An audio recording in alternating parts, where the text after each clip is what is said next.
చిరుతపులి కలకలానికి సంబంధించిన breaking news చూస్తున్నాం. ప్రముఖ పుణ్యక్షేత్రం శ్రీశైలంలో చిరుతపులి మరోసారి కలకలం రేపింది. అర్ధరాత్రి సమయంలో పాతాళగంగ మెట్ల మార్గంలోని ఓ నివాస ప్రాంతంలోకి చిరుతపులి ప్రవేశించింది.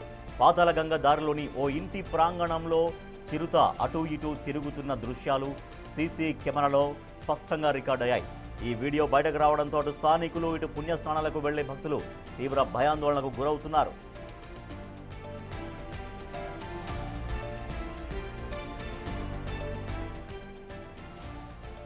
గతంలో కూడా ఇదే ఇంట్లోకి పలుమార్లు చిరుత వచ్చినట్లు స్థానికులు చెబుతున్నారు. దీంతో అటవీ శాఖ అధికారులు, ఆలయ సిబ్బంది అప్రమత్తమయ్యారు. మైకుల ద్వారా భక్తులకు హెచ్చరికలు జారీ చేస్తున్నారు. ముఖ్యంగా పాతాళగంగ మార్గంలో వెళ్లే వాళ్ళు గుంపులుగా వెళ్లాలని, ఒంటరిగా వెళ్లవద్దని సూచిస్తున్నారు.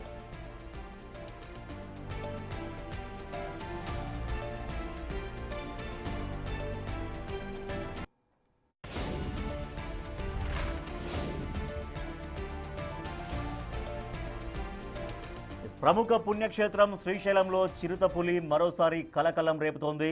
అర్ధరాత్రి సమయంలో పాతాళగంగ మెట్ల మార్గంలో ఉండే ఒక ఇంట్లోకి ప్రవేశించింది చిరుతపులి. మనం చూస్తున్నాం చిరుతపులి విజువల్స్ చాలా క్లియర్గా రికార్డ్ అయ్యాయి ఆ ఇంటి సీసీ కెమెరాలో. సో అర్ధరాత్రి 2 గంటల సమయంలో మనకి క్లియర్గా టైం కూడా కనిపిస్తోంది.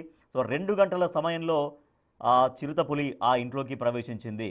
సో అది నార్మల్గా ఉండేటువంటి నివాస ఇల్లు. అది ఎక్కడైనా ఇది పాడుబడినటువంటి బంగ్లా కాదు, అది మరొకటి కాదు, అది నివాసం ఉండేటువంటి ఇల్లు. సో పొరపాటున కనుక వాళ్ళు ఆ సమయంలో బయటకు వస్తే పరిస్థితి ఏంటో ఊహించడానికే భయంకరంగా కనిపిస్తోంది. సో చిరుతపులి ఆ ఇంటి పరిసరాల్లో, ఆ ఇంటి ప్రాంగణం లోపలికి వచ్చి మరీ అక్కడ సంచరిస్తున్నటువంటి విజువల్స్ మనం చూస్తున్నాం. సో 2వ తారీఖు అంటే ఇవాళ, అంటే తెల్లవారుజాము 2:28 1వ నెల 2026 2వ తారీఖు ఇవాళ ఉదయం 2:28 తర్వాత మనం విజువల్స్ మనం చూస్తున్నాం. సో 24 సెకండ్స్కి 2:28 సెకండ్స్కి ఎంటర్ అయినటువంటి చిరుతపులి అవన్నీ మనం చూడొచ్చు. దాదాపుగా ఒక 30 సెకండ్ల పాటు అక్కడ సంచరించినటువంటి విజువల్స్ సీసీ కెమెరాకు చిక్కాయి.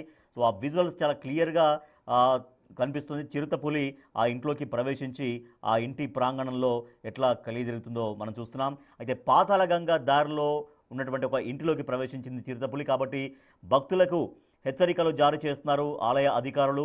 ఎవరు కూడా పాతాళగంగ మార్గంలో వెళ్లే వాళ్ళు, అది ఏ సమయంలో వెళ్ళినా సరే ఒంటరిగా వెళ్ళొద్దు, గుంపులుగా వెళ్ళండి అంటూ భక్తులకు సూచిస్తూ ఉన్నారు.